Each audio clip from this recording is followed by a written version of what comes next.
Hey, hello everyone, my name is Gunjan Singh and I welcome you all here at the Legal Science।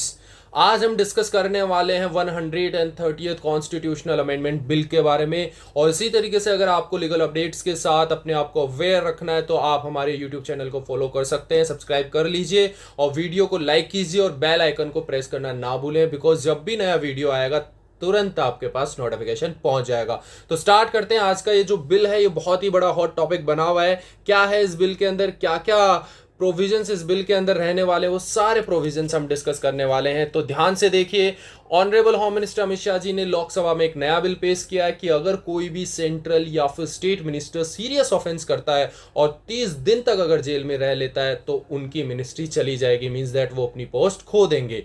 अब यहाँ पर क्या रहने वाला है, यहाँ पर सीरियस ऑफेंस इंपॉर्टेंट है। सीरियस ऑफेंस मींस दैट कि कोई भी पर्सन इस तरीके के ऑफेंस करता है, फॉर एग्जाम्पल मर्डर, रेप, डकैती, इस तरीके के ऑफेंसेस करता है तो उनका जो पोस्ट है वो चला जाएगा अगर वो 30 दिन जेल के अंदर रहते हैं। फिलहाल इस बिल को ज्वाइंट पार्लियामेंट्री कमेटी को भेज दिया गया है और वो अभी रिव्यू करेंगे इस बिल को, और कोई भी ऑल्टरेशन करना होगा, कोई भी चेंजेस करना होगा तो इस बिल के अंदर तो वो सजेस्ट करेंगे। फिलहाल अपोजिशन इस बिल का अपोज कर रहा है और बिल्कुल अपोजिशन का काम यही होता है कि बिल को अपोज करना है, क्योंकि ताकि उस बिल के अंदर जो भी प्रोविजंस है उनको अच्छे से रीड किया जाए, उनको अपडेट किया जाए ताकि हमारे लिए वो बेटर बन सके। असदुद्दीन ओवैसी का कहना है कि ये बिल सेपरेशन ऑफ पावर का वोलेशन करता है, मिनिस्टर्स को पुलिस और एजेंसी के कंट्रोल में ला देता है। इनोसेंट अंटिल प्रूवन गिल्टी का जो प्रिंसिपल है वो खत्म हो जाएगा, डेमोक्रेसी को पुलिस स्टेट बना देगा। उनका कहना है कि जब तक कोई भी पर्सन गिल्टी प्रूव नहीं हो जाता है, मींस दैट जिस किसी भी मिनिस्टर पे अगर एलिगेशंस लगते हैं, जब तक वो एलिगेशन प्रूव नहीं हो जाते हैं वो मिनिस्टर इनोसेंट है।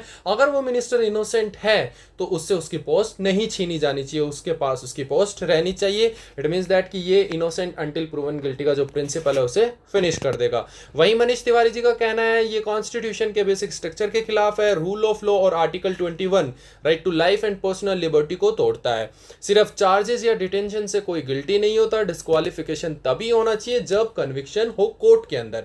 उनका भी कहना बिल्कुल सही है कि जब तक आप इनोसेंट है, मींस दैट आपके अगेंस्ट जो एलिगेशन है वो प्रूव नहीं हुए हैं, तो आपका डिस्क्वालिफिकेशन नहीं होना चाहिए। केसी वेणुगोपाल जी का कहना है कि गवर्नमेंट मॉरलिटी की बात करती है, लेकिन अमित शाह जी खुद गुजरात में मिनिस्टर रहते हुए अरेस्ट हुए थे, तब मॉरलिटी कहां गई थी। तो यहां पर जो ऑनरेबल मिनिस्टर हैं, जब वो गुजरात स्टेट गवर्नमेंट के ऑनरेबल मिनिस्टर रहे थे, होम मिनिस्टर रहे थे, उस वक्त उनके ऊपर कुछ चार्जेस लगे थे और उनको अरेस्ट किया गया था। तो इसी का रिप्लाई किया है ऑनरेबल अमित शाह जी ने। उन्होंने कहा है कि मेरे अरेस्ट के वक्त मैं गुजरात तुरंत रिजाइन किया था, जब कोर्ट ने मुझे क्लीन चिट दिया तभी मैंने वापस आया। ये बिल अपोजिशन को टारगेट करने के लिए नहीं है। अब हमारे लिए जो इंपॉर्टेंट पार्ट है इस बिल के अंदर वो क्या है, लीगल एंगल। तो इस लीगल एंगल को हम अब डिस्कस करने वाले हैं कि ये लीगल एंगल क्या कहता है हमारे इस बिल के अंदर, कि अभी तक क्या था। कॉन्स्टिट्यूशन और रिप्रेजेंटेशन ऑफ पीपल एक्ट 1951 कहता है कि मिनिस्टर या MLA MP, MLA means that member of legislative assembly, MP means member of parliament, तभी डिस्क्वालीफाई होगा जब कोर्ट उसको कन्विक्ट करे। ठीक है, ये है पुराना law.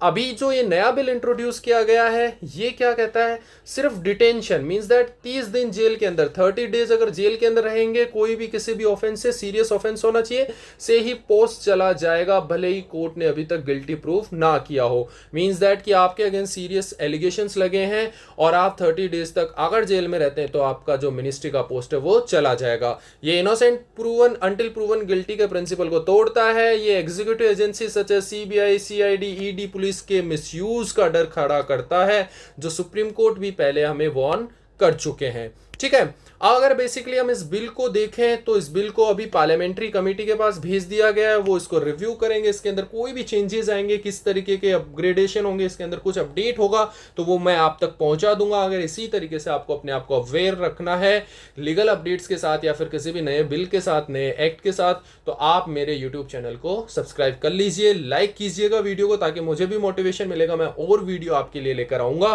Thank you so much for watching.